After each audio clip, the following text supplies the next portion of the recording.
Bueno, bienvenidos a este espacio que hemos creado Carolina y yo, en el que vamos a hablar de un tema que se llama imperfección o malentendido. Es un tema que, pues, cada una de nosotras, pues, lo vamos a hablar desde una perspectiva diferente y que, por nuestra experiencia, pues, nos interesa porque está relacionado mucho, pues, con este sentimiento de imperfección, con la baja autoestima. Y antes de empezar, me gustaría que Carolina se presentase. Hola, Carolina, ¿qué tal? Hola, Davinia, encantada de estar aquí, de comenzar este espacio que espero que aporte mucho y sobre todo que lo disfrutemos. Y tanto que sí. Bueno, yo soy Carolina Huertas, soy terapeuta especialista en medicina china y desarrollo personal. Una mezcla un tanto peculiar, pero que me ayuda a acompañar a las personas en sus procesos vitales y también, y diría casi sobre todo, a conectar la mente con el cuerpo. ¿Y tú, Muy bien. Davinia? Pues yo me ¿Qué nos llamo cuentas? Davinia, yo también soy terapeuta y acompaño a personas, sobre todo lo que hemos hablado del tema que vamos a hablar hoy, ¿no? Que es personas que tienen este sentimiento de imperfección con baja autoestima y lo hago desde un enfoque transpersonal y también desde un enfoque de exploración de creencias. Este sería mi enfoque principal. Bueno, Aunque vamos a hablar más sobre nuestro enfoque y nuestra perspectiva durante este diálogo, vamos a profundizar más. así es. Y Sí. para ir profundizando, Davinia, Mm.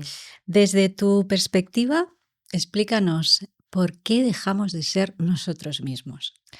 Bueno, este dejar de ser nosotros mismos es un tema que siempre me ha interesado, siempre ya pues empezando por mi experiencia, ¿no? Yo recuerdo en el pasado que era una persona pues muy tímida, una persona que bastante cohibida, me quedaba muy inhibida respecto a los demás, con el sentimiento de vergüenza muy presente en mí y poco a poco yo pensaba que esto era inherente en mí, ¿no? Que esto yo había nacido de esta manera Ujú. y poco a poco fui entendiendo que detrás de este comportamiento y de estas emociones había un sentimiento y unas creencias de imperfección.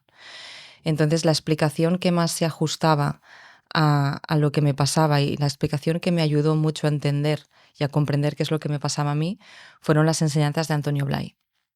Para quien no sepa quién es Antonio Blay fue un psicólogo catalán, fue uno de los precursores de la psicología transpersonal aquí en España y fue él quien empezó a utilizar el término del personaje para referirse al yo ficticio, al yo falso que a veces solemos dar, ¿no? Para quedar bien o para sentirnos aprobados por los demás. Ujú.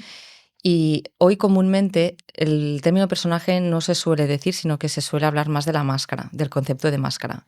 Y el concepto de máscara a mí me parece bien, es algo que yo también utilizo este término, pero para mí se queda un poco reducida a lo que ahora hoy queremos hablar, porque el concepto de máscara al final refleja un comportamiento, ¿no? Se queda mucho en la parte conductual, en alguien que quiere representar un papel para quedar bien o para sentirse aprobado o hacer ver que es muy simpático, ¿no?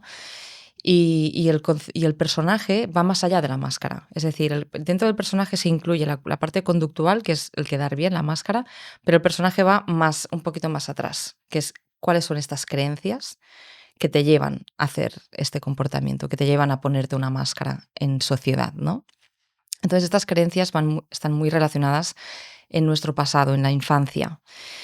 Y aquí ya vamos, pues bueno, qué es lo que ocurre en la infancia, ¿no? Que tenemos estas creencias de imperfección. Ujú. Fíjate que los niños, puedes constatarlo en tu experiencia en el pasado o puedes recordar cuando ves un niño por la calle, los niños se viven con naturalidad, se viven con libertad, sin preocupación por quedar bien. Es decir, cuando pasa algo, ¿no? Ante un estímulo, el niño responde.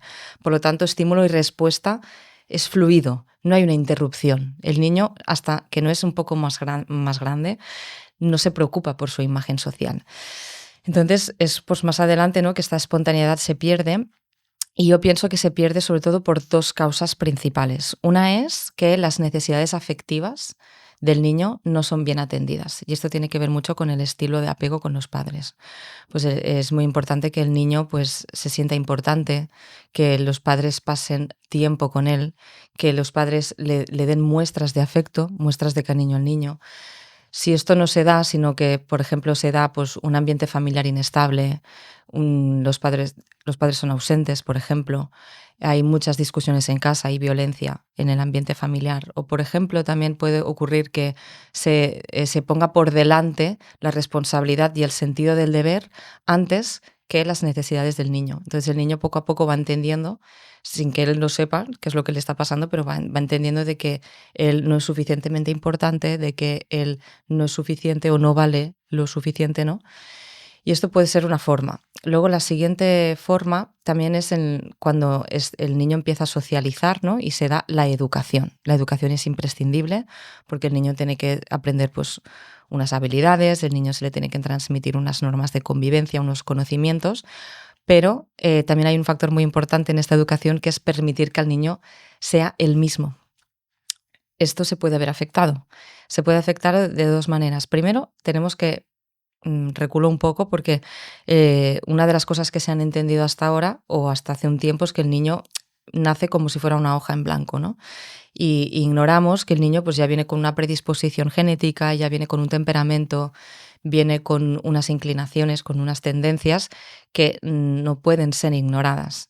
Y esto se puede haber afectado de dos maneras, ¿no? Que, por ejemplo, que en el entorno ignoren esta tendencia natural del niño, esta personalidad única y concreta, y se le dé mucha importancia a una manera de ser concreta, ¿no? Pues, por ejemplo, en esta vida es muy importante ser listo, en esta vida es muy importante ser social y extrovertido, en esta vida es muy importante sonreír y ser amable, en esta vida es muy importante ser rápido, ser eficaz, en esta vida es muy importante ser habilidoso o dedicarte a una profesión en concreto. Entonces, si el niño tiene unos gustos diferentes, pero ve que lo importante en el entorno, ve que la atención los padres o el entorno le dan a ciertas maneras de ser o ciertos caminos a recorrer, ¿no? Pues el niño acabará entendiendo que el camino que tiene que recorrer es este. El modelo a imitar es esa manera de ser. Entonces aquí ya el niño ya empieza a no ser el mismo.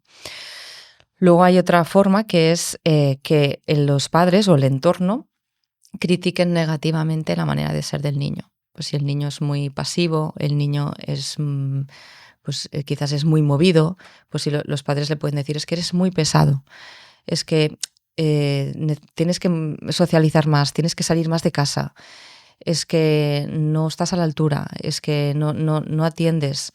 Pues entonces, claro, el niño, si esto se da de una manera muy repetitiva o crea un gran impacto emocional, el niño acaba identificándose con esas formas que los padres le transmiten, ¿no? Con esa imagen que el niño acaba entendiendo pues que esta manera de ser no es correcta. Entonces, aquí hay un problema, que el niño primero acaba dejando de confiar en su espontaneidad, sino que el punto de referencia no soy yo, sino que el punto de referencia acaba siendo lo que me digan de fuera, ¿no? Acaba viendo qué es lo que está bien y qué es lo que está mal visto. Pues a partir de aquí yo modificaré mi conducta. ¿Por qué? Porque depende de cómo me comporte, el niño percibe que lo quieren más o menos, cuando en realidad los padres lo quieren de igual manera. Pero el niño que es susceptible al cariño, es susceptible a las críticas, pues cree que esto sí que es cuantitativo, ¿no? Que lo quieren más o menos dependiendo de cómo se comporte. Y entonces aquí hay un problema de que se da demasiada importancia en este proceso de educación, se da demasiada importancia al cómo, a las apariencias, al cómo debo ser. El niño olvida quién es y da mucha importancia al cómo debo ser. Entonces se confunde comportamiento con identidad. Como te decía antes, si yo soy una persona con un temperamento tranquilo, pero a raíz de esto se me ha dicho que soy muy pasiva, que soy muy inactiva o que me falta un hervor, pues me identificaré, este comportamiento tranquilo, lo identificaré con que soy una persona muy pasiva, que me falta algo.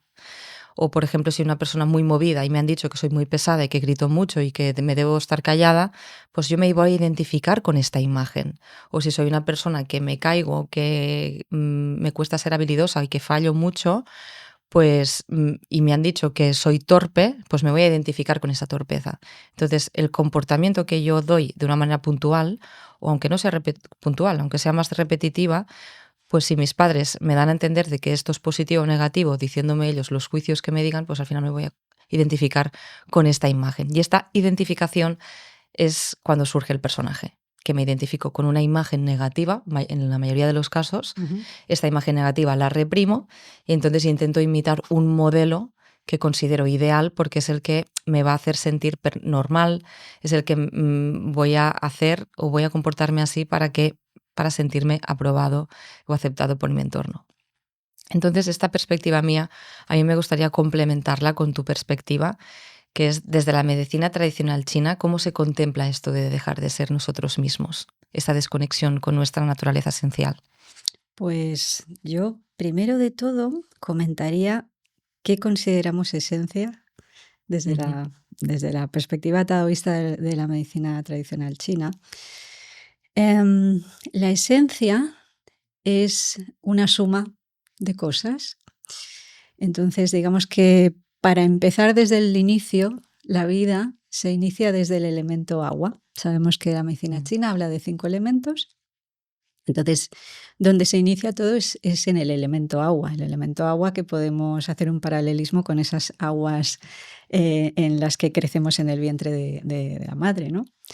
Entonces, en ese proceso inicial de crecimiento de la vida, ya venimos, como comentabas tú antes también, ¿no? Con una memoria ancestral de la historia de la familia, no solamente, digamos, la, la herencia genética, ¿no? Que ya estaríamos hablando de temas más físicos, sino también la historia familiar, los inputs que recibe la madre durante el embarazo, ¿no? Nosotros estamos ahí dentro, vamos creciendo y todo nos impacta, ¿no? Sentimos mm, a la madre, sentimos su latido, sentimos los sonidos, sentimos también esas emociones porque estamos dentro de su cuerpo y dentro de su campo energético.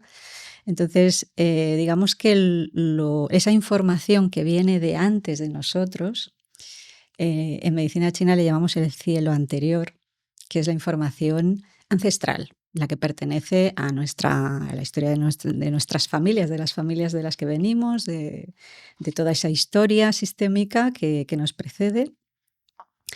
Y entonces eso forma parte de nuestra esencia. Luego, por otro lado, existe el cielo posterior.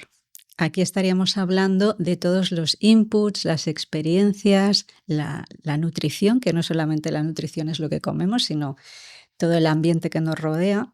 Entonces, ese cielo posterior, todo eso que recibimos, todos esos inputs, también forman parte de lo que va a ser nuestra esencia primal, sobre todo en esos primeros años de vida.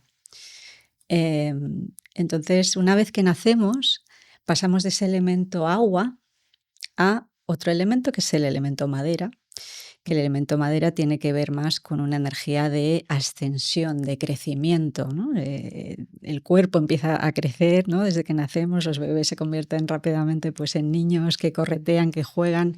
Entonces, desde esta energía de madera surge el impulso de exploración, de curiosidad. Entonces, a través del juego, del movimiento, de poner en marcha lo que son los 5 sentidos, ¿no? Los niños que se meten toda la boca, ¿no? Que es una manera como de reconocer las sentir. cosas, exacto, ¿no? Entonces, empezamos a explorar el mundo con ese impulso del elemento madera.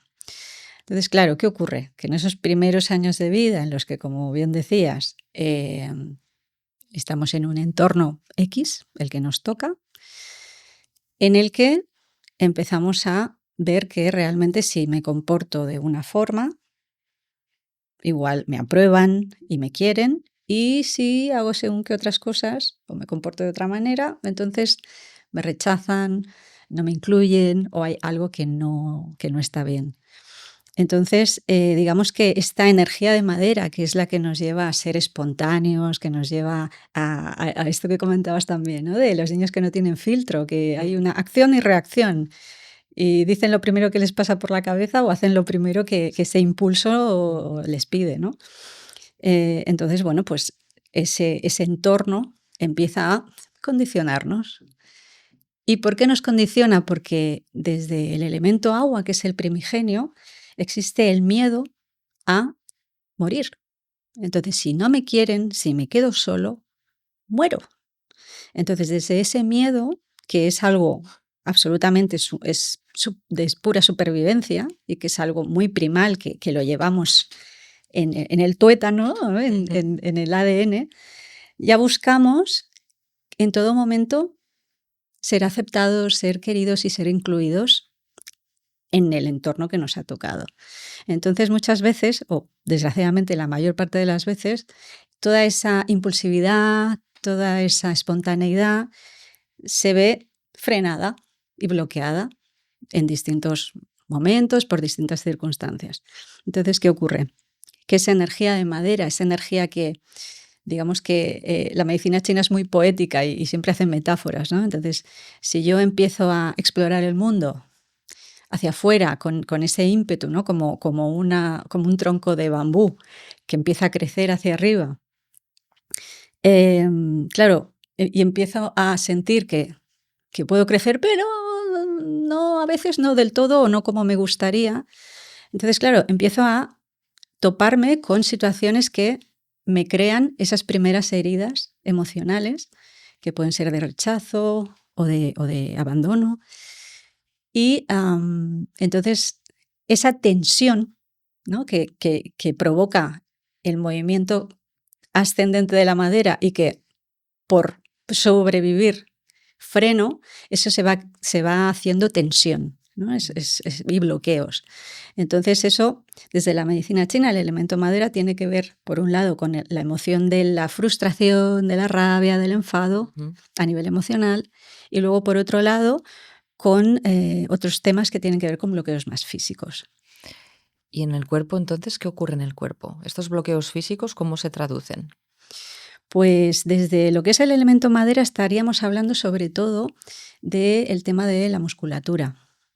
Entonces estaríamos hablando de que, claro, si yo no me dejo crecer en todos los sentidos, no solamente físicos, sino pues que experimentar, y experimentar es lo que nos hace crecer, estoy frenando, estoy conteniendo, entonces, ¿qué hace mi cuerpo?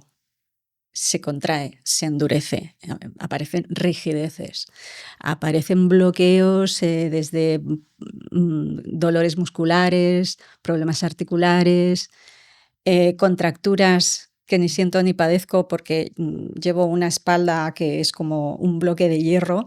Entonces, muchas veces lo que da esto es una insensibilización, ¿no? Me hago insensible a cómo está mi cuerpo, a qué necesita mi cuerpo. Entonces, Crea una armadura, ¿no? exacto, es una armadura en la que, claro, cuando los tejidos y los músculos se contraen, todo lo que es la sangre, la linfa, todo eso se queda retenido, no hay una buena circulación. Entonces eso nos lleva a problemas que, ¿no? Una cosa lleva a la otra. Y hablando del elemento madera, estaríamos hablando, por ejemplo, de problemas digestivos, dolores de cabeza, calambres, pues lo que decía antes, ¿no? Problemas articulares, de musculatura. Entonces, bueno, ahí el cuerpo realmente es un indicativo de aquello que necesitas liberar, porque al final esta energía de ascensión de la madera, ¿no? Esos primeros años de crecimiento, lo que necesita es ser liberada, ¿no? Ya sabemos que la energía no desaparece, sino que se transforma, ¿no? Entonces, si no podemos liberarla en esos años, que es cuando ese impulso está más vivo que nunca, eso se queda ahí bloqueado, se queda encapsulado y tarde o temprano va a buscar la vía de salir.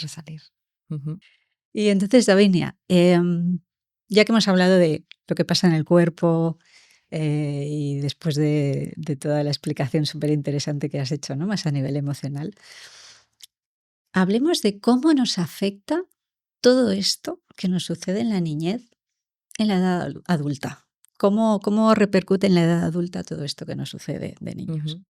En la edad adulta, bueno, nos afecta de muchas formas, ¿no? No acabaríamos si tuviéramos que hablar extensamente de esto, pero yo identifico tres cosas que están relacionadas con el tema que vamos a hablar hoy, que es el tema de la imperfección. Una es la represión. Como has dicho tú, el tema de la tensión muscular, ¿no? La persona que se reprime, también hay una tensión en el que no se deja liberar aquello que quiere salir. La represión tiene mucho que ver con que una persona tiene una creencia de sí misma negativa. Tengo una creencia de mí mismo negativa que creo que si me descubren o la expreso, voy a volver a ser rechazado o voy a ser desaprobado por mi entorno. Entonces, como no quiero que esto vuelva a suceder, porque esto es volver a tocar la herida que tengo, pues lo que hago es el mecanismo de defensa de reprimirme al final a mí, ¿no? Entonces, esto se puede ver, por ejemplo, en personas que están muy calladas, personas que siempre evitan situaciones a la hora de conocer a alguien nuevo o situaciones a la hora de hablar en público. Esto también se puede ver en situaciones en las que la persona es extremadamente tímida, en personas que tienen el sentimiento de vergüenza muy presente. Entonces, cuando esto está muy presente es porque siempre quiero ocultar algo, algo que estoy manteniendo en secreto.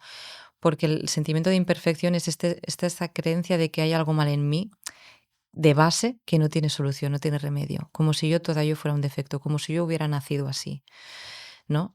Y esto no es real, porque al final son ideas que hemos validado, son ideas que hemos aceptado en nuestro entorno, nos hemos identificado con estas ideas y al final luchamos toda nuestra vida, ¿no?, para intentar ocultarnos y dar la máscara que se supone que es lo que es normal.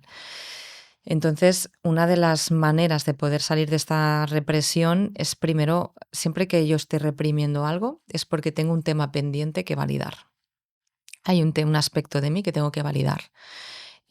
Cuando yo estoy identificada con esta imperfección, voy a pensar que la validez me la tienen que dar los de fuera, pero esto no es así, porque aunque me lo den los de fuera, siempre voy a estar pendiente de si me la dan o no. Por lo tanto, la represión no la voy a solucionar. La represión la voy a solucionar siempre que mi mirada deje de ser crítica, sino que sea una mirada comprensiva, una mirada compasiva conmigo misma y vea que no pasa nada por expresar esto. Porque el personaje, como he dicho antes, ¿no? El personaje lo que quiere, lo que en realidad cree es que no tenemos que validar ser tontos.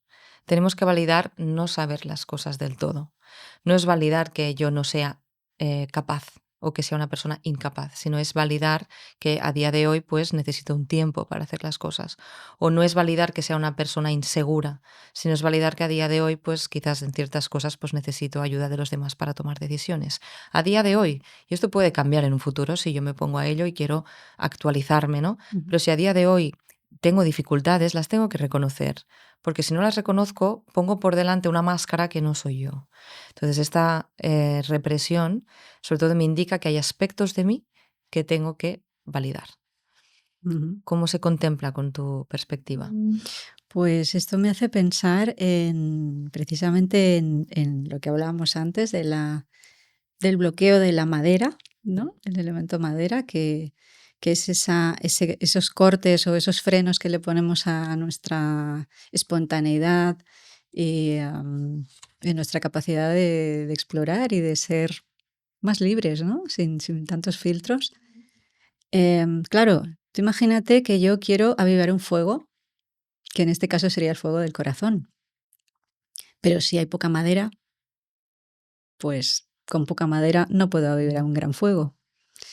Y entonces, en este caso, estaríamos hablando del fuego interior, del fuego del corazón, del fuego que tiene que ver con la autovalía, ¿no? Con el reconocerme en mis luces y en mis sombras, con todo, y saber ser amable conmigo misma y saber cuidarme y darme aquello que muchas veces busco fuera porque no me he parado un momento a sentir que lo que necesito es darme atención, cuidado, mimo a mí Mm, misma. Entonces, creo que para eso es necesario hacer un gran trabajo de aceptación, ¿no? mm. Lo que comentabas también, aceptar pues que tengo esas heridas, aceptar que necesito mimo, necesito cuidado, necesito Es una serie aceptar de mi punto cosas. de partida, ¿no? Yo parto de este punto ahora mismo. Exacto, decir esto es lo que hay, esto me duele, esto no es agradable y qué quiero hacer con eso, ¿no? Mm, Entonces, avivar el fuego interno tiene que ver con permitirme también avivar esa madera mm, y ganar madera para avivar el fuego. mm, Entonces, eso es trabajar esas heridas, esos bloqueos de la niñez. ujú. El segundo aspecto sería la exigencia. La exigencia puede venir porque de pequeños ya me han enseñado a ser muy responsable o porque tengo el sentido del deber ya muy interiorizado. Pero también la exigencia, no nos confundamos, también la exigencia puede venir por una manera de compensar un complejo que yo creo tener. Y esto tiene relación con la imperfección. Entonces, si yo estoy funcionando desde la exigencia, estoy funcionando desde el sentido del deber. Y si estoy funcionando desde el sentido del deber, estoy bastante desconectada de mi realidad personal, porque el sentido del deber al final me hace funcionar desde mis creencias, desde el deber. Y el deber son las creencias, lo que yo debo ser, lo que yo debo hacer. Entonces, esto al final me desconecta de quién soy yo. O sea, me confunde, ¿no? Esto me hace confundir quién soy yo y quién debo ser. Por lo tanto, me pierdo a mí misma. Y también me hace desconectar de mis propias necesidades y preferencias. Estoy tan en el sentido del deber que estoy desconectada completamente de lo que prefiero, de quién soy, de lo que necesito en cada momento. Ujú. Y esto se puede ver, por ejemplo, en situaciones en las que somos muy responsables, en las que estamos totalmente sacrificándonos por los demás, en las que no disfrutamos del proceso, sino que hacemos las cosas siempre buscando el resultado. Solo tenemos en mente el resultado, no el proceso. Déficit de descanso, ¿no? Cuando no descansamos o cuando, por ejemplo, cuando pasa algo y no nos sale bien, hay un sentimiento de culpabilidad. Y este sentimiento de culpabilidad tiene que ver con esta exigencia. A diferencia de la represión, que la represión es una fuerza de autocentramiento en la que me tenso, ¿no?, para reprimirme y no mostrarme, Ujú. la exigencia está más de cara afuera, ¿no? De cara a la máscara que decíamos antes, la máscara que quiero ponerme de cara a los demás para obtener este reconocimiento, esta validación y este apoyo externo. Ujú. Sí, esto me hace pensar hay un eje de elementos que estaríamos hablando aquí de madera, metal, en el que el elemento metal es muy mental, nunca mejor dicho, ¿no? Mm. Entonces nos habla también de esto, de las normas, del orden, de lo que está bien, de cómo se tienen que hacer las cosas, Mm. ¿no? Y aquí incluiríamos esta parte como más autoexigente, que muchas veces viene de esas normas que nos pusieron en nuestro entorno y que cortó la madera, ¿no? Ujú. Me hace gracia porque realmente pues el metal corta la madera. Entonces muchas veces en esa etapa de crecimiento, ¿no?, de exploración y de juego y de ser libre, ¿no? Esa cosa de los niños, ¿no? De ser espontáneos, ¿no? La espontaneidad. Pues claro, cuando empiezan a ponerte normas, decirte esto no, así no, espera, no, esto es mejor, eso corta la madera, ¿no? La bloquea. Y muchas veces esas normas, como aprendemos que cumpliéndolas, entonces me van a querer y no voy a morir, Mm. pues entonces me las llevo hacia adentro, me las autoimpongo y me convierto en una persona súper exigente, no solo hacia afuera, sino sobre todo conmigo misma, con muchísimas normas internas. ¿Y eso qué va a pasar?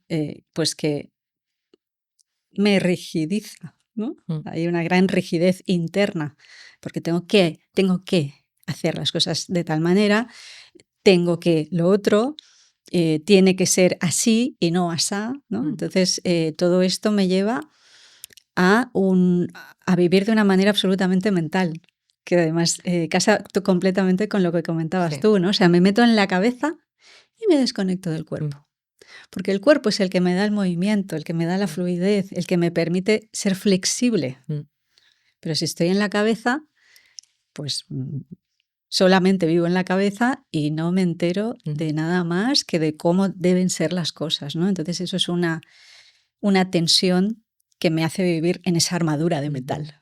La información y la verdad está en la mente, no está en el cuerpo, ¿no? Exacto. Estamos Entonces desconectados en hay este un cuerpo. corte ahí Sí. en el que muchas veces es que es necesario conectar con el cuerpo para poder salir de esos bucles mentales, ¿no?, en Ujú. los que nos metemos. Total. Una tercera manera en la que nos afecta esto en la edad adulta es al final vivir de una manera insatisfecha. Mm. Y esto resuena mucho hoy en día, que nos sentimos bastante insatisfechos con la sensación de que nos falta algo.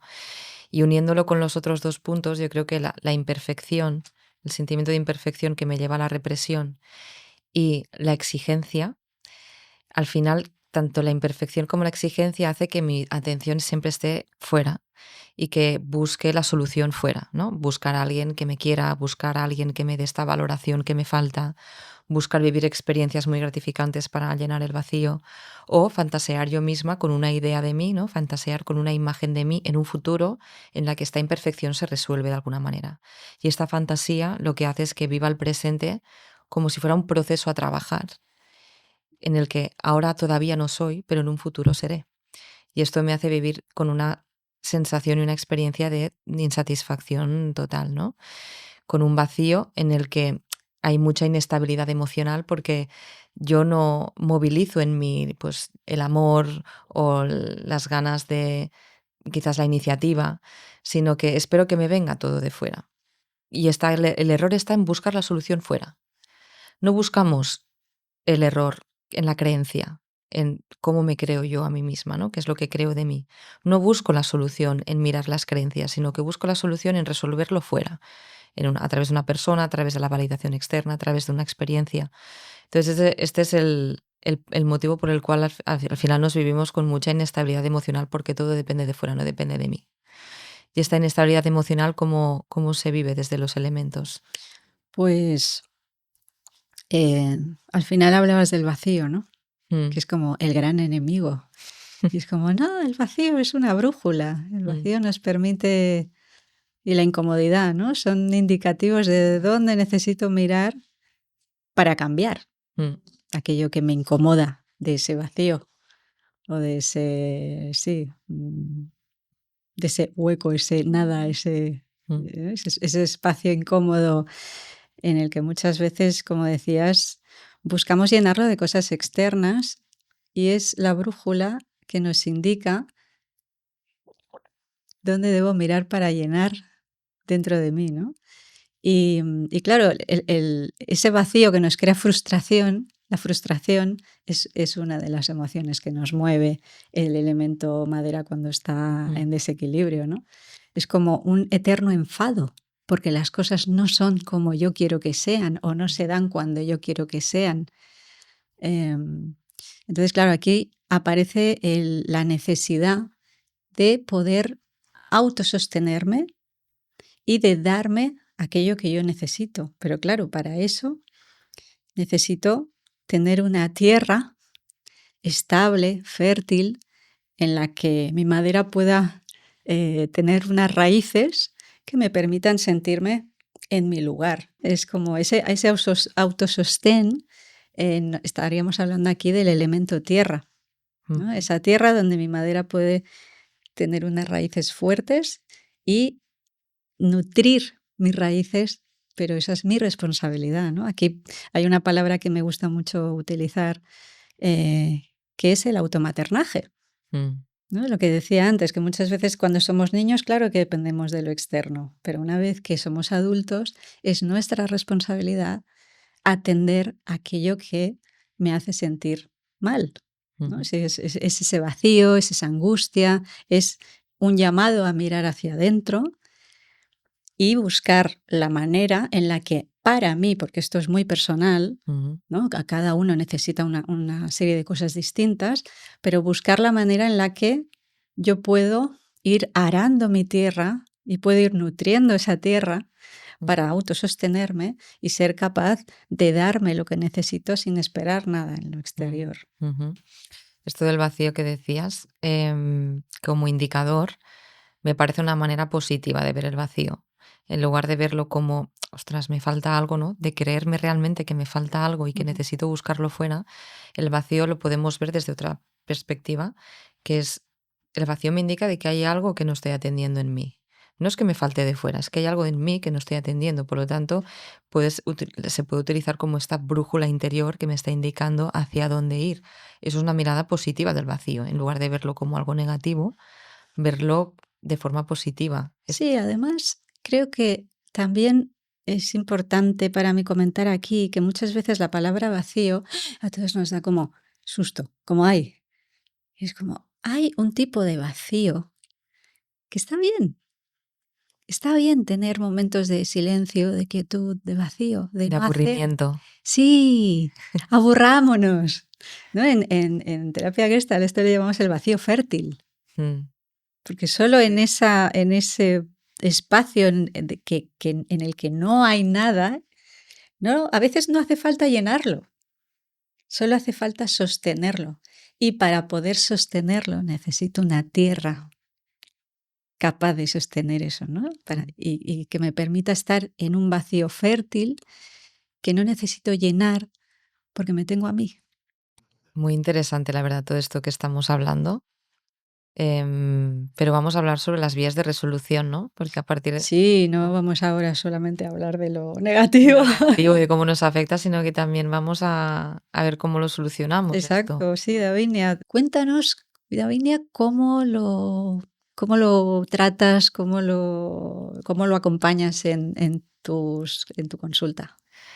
Sí, yo para mí hay dos caminos sobre el tema de la imperfección y la baja autoestima.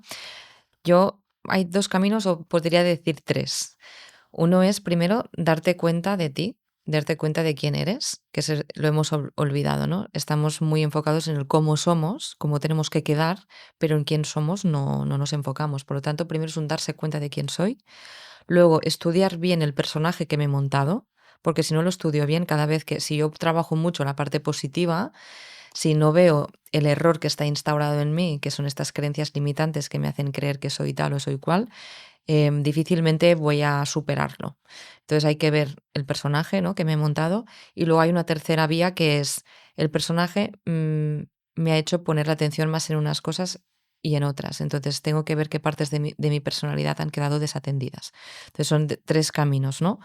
Uno es de conciencia, la otra es de desprogramar el programa y la tercera es de desarrollarme, sobre todo a nivel personal, aquellos aspectos que han quedado que no han quedado bien desarrollados. ¿Y qué herramientas utilizas para acompañar? Sí, sobre todo la atención para mí es muy importante. Para darte cuenta de ti, utilizo mucho la atención con las personas que acompaño. Por ejemplo, nos hemos acostumbrado mucho a poner la atención totalmente fuera, en el exterior, como si las cosas sucedieran fuera y yo no tuviera nada que ver, como si yo fuera como un espectador de todo lo que sucede en esta vida. Entonces yo lo que propongo, que es este ejercicio, se llama ejercicio del despertar, que tiene que ver con la atención, y este ejercicio voy a hacer referencia a la persona que lo creó, que fue Jordi Sapés, discípulo de Antonio Blay. Todo va mucho en la línea de Antonio Blay, ¿no? Ujú. Pero este ejercicio lo ideó Jordi Sapés, que es un ejercicio en el que, además de poner la atención en mí, ahora que me estás escuchando, ahora que estás observando cómo me muevo, lo que estoy diciendo, que reserves una parte de tu atención y la pongas también en ti. Es decir, date cuenta de ti escuchándome, date cuenta de ti observándome, intentando comprender lo que yo estoy diciendo. Es como si la atención está de aquí hacia afuera, es intentar poner la atención, arrastrarla un poquito hacia atrás y colocarla también en ti. Al final es en tu presencia. Tienes que sentirte un poco también, que sentir tu cuerpo, pero no como conciencia corporal, sino notar incluso la parte de la espalda para que tú te notes que estás incluida también en esta experiencia. No solo estás tú, sino que yo también estoy hablando, ¿no? Entonces, yo la primera vez que hice este ejercicio me di cuenta de que por primera vez me percibí a mí. Dije, ostras, no solo está lo que están diciendo fuera, ¿no? Sino que también hay una persona que está aquí escuchando, y esta percepción de yo estoy aquí, yo existo, y obviamente te da una sensación de presencia, pero también me llevó a una experiencia de tenerme en cuenta, de que hay una persona aquí y me tengo que tener en cuenta. Entonces esto, aparte de tenerme en cuenta, pues me coloca en el presente. Me coloca en el presente y me coloca en un punto en el que puedo observar luego ya el personaje. Porque si miro el personaje desde el personaje, estoy metida aún dentro de la película y no puedo ver una cosa en la que yo aún estoy identificada dentro de la película. Por lo tanto, lo tengo que ver desde un punto diferente de observación. Entonces, desde el despertar tengo que ver el personaje. Ujú. Pero ¿qué pasa? El personaje se ha quedado muy automatizado. Como yo lo trabajo desde las creencias, y las creencias a veces no se ven a simple vista, uno no va por la vida pensando, es que no soy suficiente, es que no valgo, es que no merezco amor. Al menos yo no lo pienso conscientemente. Esto está tan integrado que directamente ya me siento mal cuando sucede algo, ¿no? Entonces, para objetivar al personaje está muy bien, por ejemplo, hacer un diario, que es con algunas personas que yo acompaño, les hago hacer un diario en que cada vez que se sientan mal por alguna experiencia que vivan, ¿no? Cada vez que tengan una emoción desagradable, respondan a una serie de preguntas. Primero, ¿qué es lo que ha pasado? Situación objetiva, ¿qué es lo que ha pasado? Luego, ¿cómo me he sentido? Y luego, ¿qué es lo que interpreto de esta situación? En esta interpretación yo aquí les hago preguntas. Y una de las preguntas es, bueno, ¿y qué percepción tienes de ti en esta situación? ¿Qué es lo que percibes tú de ti? Por ejemplo, si una situación es, ha habido un problema en mi empresa y he comunicado a mi jefe por WhatsApp del problema y lleva 2 horas sin contestarme, esta es la situación. Lo que interpreto es que mi jefe me ha leído, pero no me contesta porque está enfadado, porque seguro que piensa que el problema ha sido yo, que soy yo quien he fallado, y ya verás cómo mañana me va a echar bronca o incluso me despiden, vete a saber. Y todo esto me hace sentir miedo, impotencia, ¿no? Preocupación. Entonces yo lo que pregunto aquí, una vez me dicen que, ¿no? Que me preocupa lo que puede pensar el jefe de mí, yo pregunto, bueno, ¿y por qué piensas que el jefe puede estar enfadado contigo? Porque el problema primero es un problema en la empresa, pero ¿por qué crees que el jefe se ha enfadado contigo?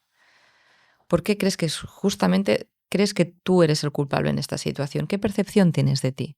Entonces, indagando, vamos descubriendo que la persona descubre, ¿no? Que tiene la creencia de que no estoy a la altura, de que en realidad llevo todo el tiempo trabajando aquí pensando que no estoy a la altura y que no valgo para este trabajo. Entonces, todas las cosas que sucedan en el trabajo voy a pensar que yo tengo la culpa, porque yo tengo esta creencia de base. Entonces, tenemos esta creencia que miramos, al final esta creencia hace que veamos con unos filtros que siempre somos nosotros los perjudicados, ¿no? Esta creencia de imperfección hace que todo lo que suceda afuera, luego yo me atribuya a mí la causa, como en este caso. A todo esto, luego, en realidad el jefe contesta, no te preocupes, no pasa nada, no te he podido contestar, mañana lo hablamos. Y la persona se queda muy tranquila, vale. Pero claro, a mí lo que me interesa es la película que te has montado antes. Tú te has montado una película en la que tú te sentías culpable de esta situación. ¿Por qué? Entonces, esto visto en una situación no resuelve nada. Pero si vamos haciendo este diario semanas y semanas, estas creencias nucleares, que es la que se pasan de largo, ¿no? Estas creencias nucleares, cuando las objetivamos y las vamos escribiendo y vemos que se repiten, que siempre tienen que ver con lo mismo, en que no estoy a la altura, es que no valgo, no soy suficiente, siempre tienen que ver con lo mismo. Entonces voy viendo que esto es un patrón y que es algo aprendido. Y yo siempre les hago someter a juicio estas creencias, ¿no? Tú, esto, porque las personas se creen, no, es que es verdad, no estoy a la altura. Digo, vale, no estás a la altura. Bueno, ¿tú naciste así, no estando a la altura? ¿O es tu entorno del pasado o tus padres quien te han condicionado a pensar así? ¿Qué tan similar es tu manera de pensar con la manera de pensar de tus padres? Ujú. Entonces ahí vamos viendo que hay un condicionamiento.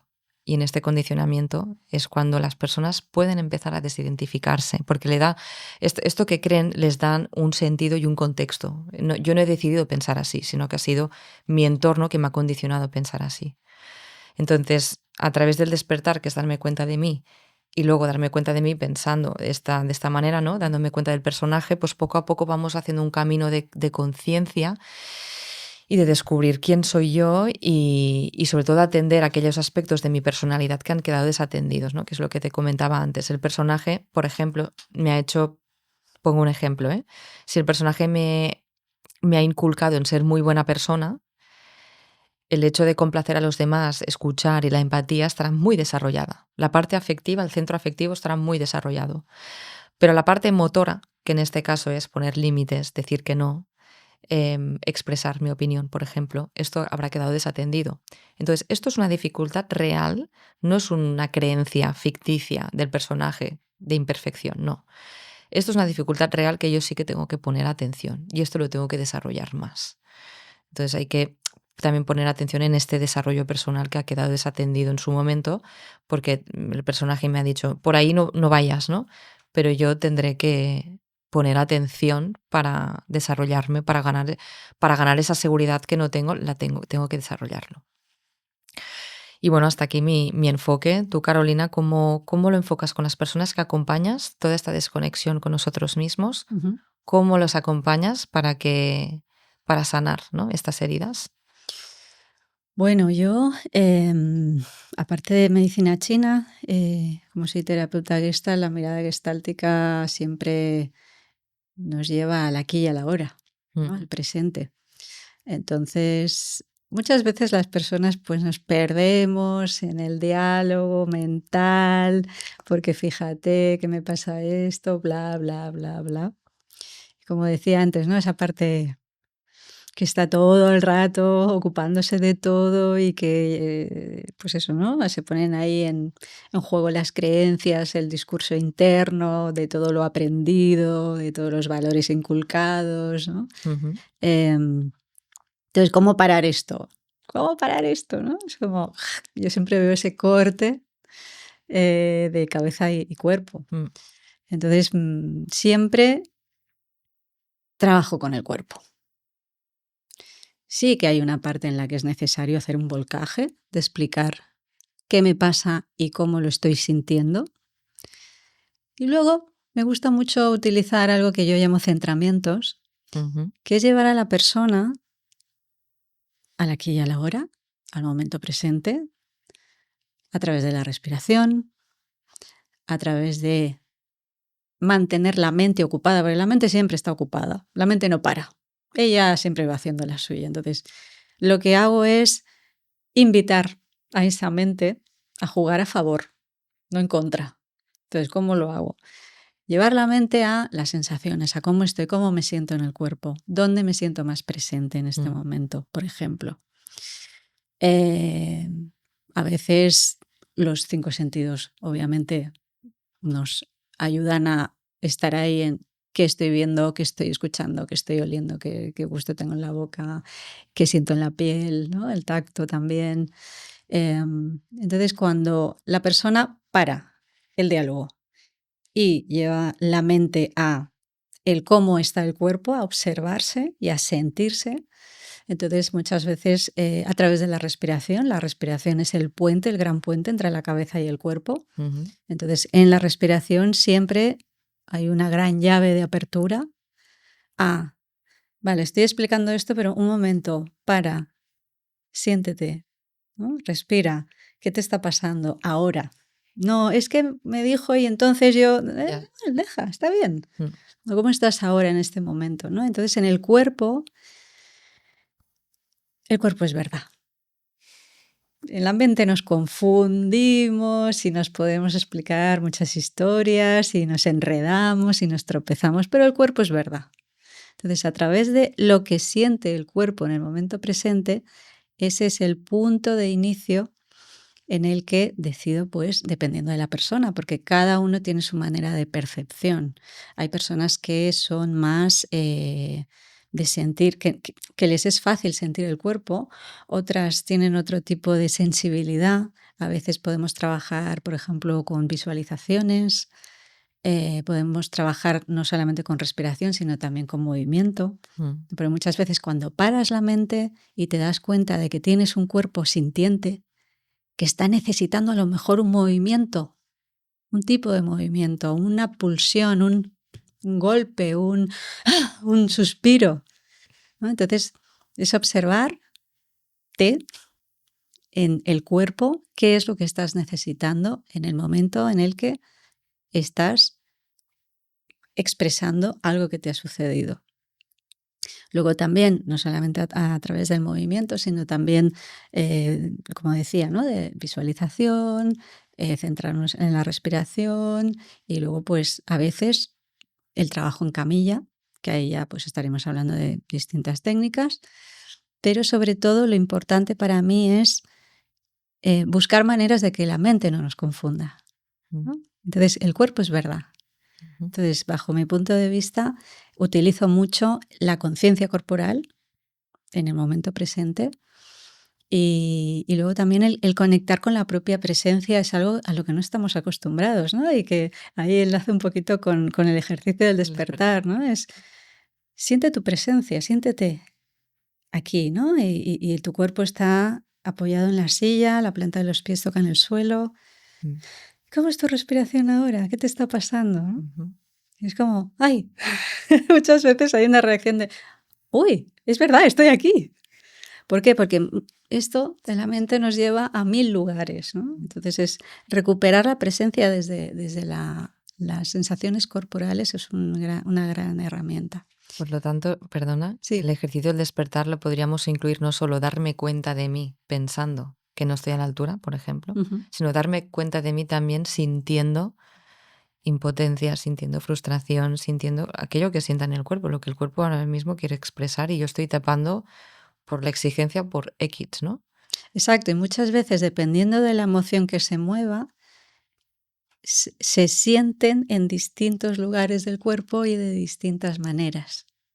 Entonces, muchas veces, a lo mejor una persona viene por un síntoma físico, no viene a trabajar nada emocional, sino que viene pues por una molestia, por un dolor, Entonces, a lo mejor desde la medicina china, que engloba distintas herramientas como la acupuntura, el masaje tuina, ventosas, la Mm, moxibustión, etcétera. Igual estoy tratando a alguien por un tema físico y, o dependiendo de qué zonas del cuerpo esté manipulando, esté tocando, empiezan a pasar cosas, ¿no? Y muchas veces la puerta de entrada al trabajo emocional es desde el cuerpo. ujú, O sea, es como es una puerta, giratoria, ¿no? Puedes entrar por un lado, puedes entrar por otro. ujú.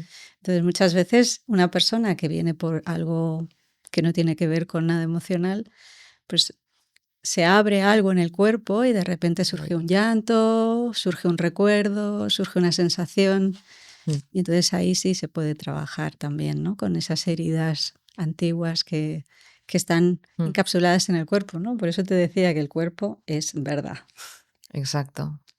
Me parece muy interesante este enfoque que estamos dando tú y yo, ¿no? Porque al final las personas que tienen un problema, que vienen a pedirnos pues un acompañamiento, necesitan ser como acompañadas desde esta visión más integral, más integrativa, ¿no? Cuando a alguien le sucede algo, no solo le sucede a nivel de creencias o a nivel emocional, sino que es creencia y emoción, o sea, que está todo en un conjunto. Todo lo fisiológico nos atraviesa. A mí me gusta mucho una frase que es de Caroline Myss, que dice, tu biología está unida a tu biografía.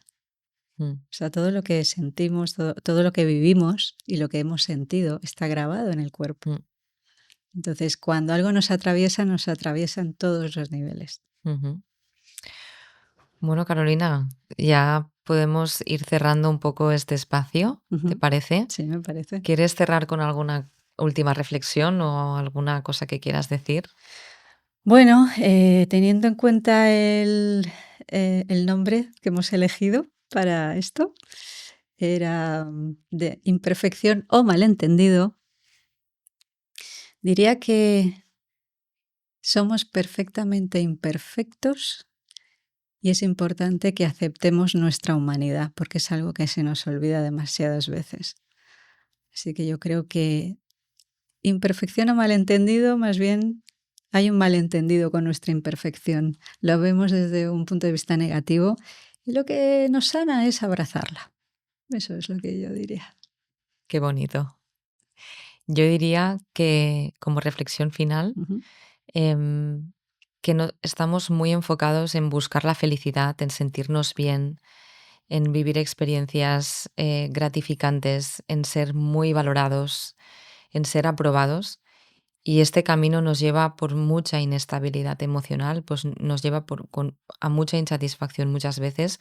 Entonces, yo lo que compartiría, la reflexión que compartiría es que no nos enfoquemos tanto en buscar esta felicidad, este reconocimiento, sino buscar más ser lo más sinceros posibles nosotros mismos, ¿no? En ser auténticos, en buscar y enfocarnos en lo real y no tanto en lo que nos produce satisfacción.